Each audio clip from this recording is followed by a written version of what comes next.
Good morning. मंच पर उपस्थित आदरणीय प्राचार्य श्री हंसराज मीना सर, आदरणीय शिक्षक गण, प्यारे बच्चों एवं यहाँ उपस्थित अन्य सभी लोगों को गणतंत्र दिवस की हार्दिक शुभकामनाएं एवं बधाइयाँ। प्यारे बच्चों, आज हम सभी 75वां गणतंत्र दिवस मना रहे हैं और मुझे इस अवसर पर कुछ कहने का सौभाग्य प्राप्त हुआ है। इसके लिए मैं तहे दिल से आभार प्रकट करना चाहूँगा। अपने देश में हम 3 तरह के राष्ट्रीय पर्व मनाते हैं।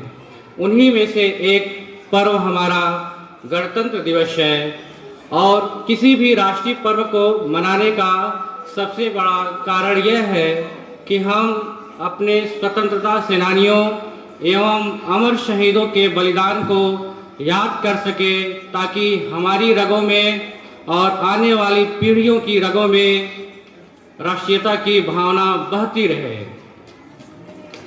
आज मैं आप सबसे गणतंत्र दिवस 26 जनवरी को ही क्यों मनाते हैं, इसके पीछे की कहानी साझा करना चाहूँगा। बात दिसंबर 1929 की है। कांग्रेस का लाहौर अधिवेशन रावी नदी के तट पर होता है और पंडित जवाहरलाल नेहरू इसकी अध्यक्षता कर रहे होते हैं और उस अधिवेशन में पूर्ण स्वराज का प्रस्ताव पारित किया जाता है। यह प्रस्ताव अपने आप में उस समय बहुत महत्वपूर्ण था, क्योंकि जितनी भी पॉलिटिकल पार्टियां उस समय देश में थी, किसी ने भी पूर्ण स्वराज का मांग अब तक नहीं उठाया था। उस अधिवेशन में यह निर्णय लिया गया कि आने वाले नए साल के 26 जनवरी से हम सभी लोग 26 जनवरी को स्वाधीनता दिवस के रूप में पूर्ण स्वराज की प्राप्ति हेतु मनाते रहेंगे। जैसा कि आप सभी जानते हैं कि हमारा संविधान 26 जनवरी 1949 को बनकर तैयार हो गया था।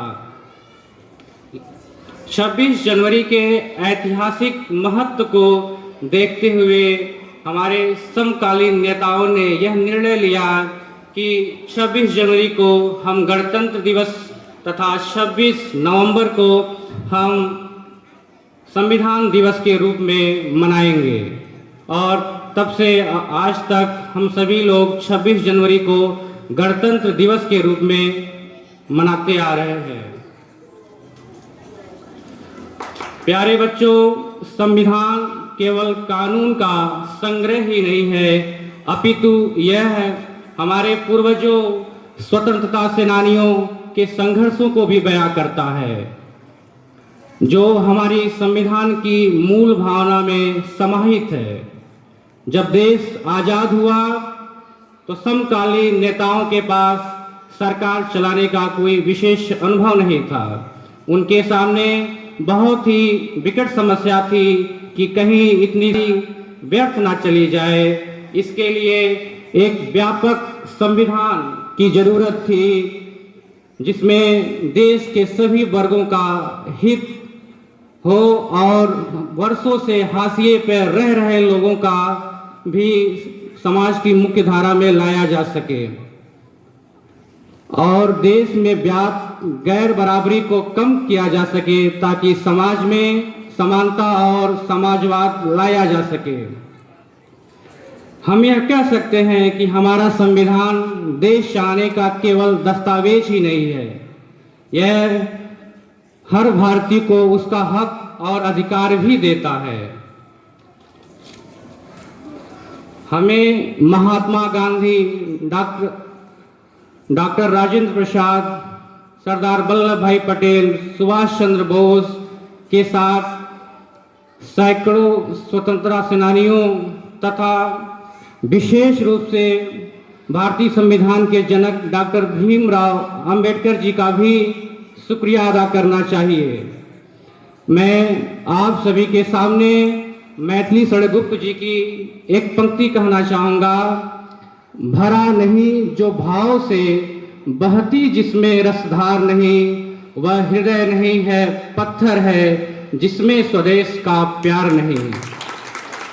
हम सभी को अपने देश से प्यार करना चाहिए। हमें ऐसा कोई कृत्य नहीं करना चाहिए जिससे देश की आन मान शान को ठेस पहुँचे। यह आज़ादी हमें बड़े संघर्षों और वर्षों की कुर्बानियों के बाद मिला है।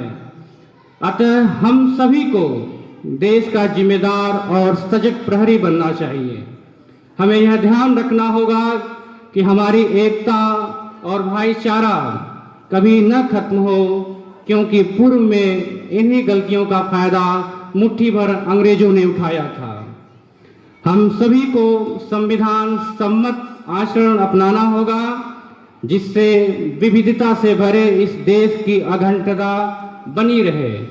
अगर हम सभी संविधान सम्मत आचरण करेंगे तो स्वतंत्रता सेनानियों का सपना पूरा कर पाएंगे और मेरी नज़रों में यह उनके लिए एक सच्ची श्रद्धांजलि होगी। जय हिंद, जय भारत।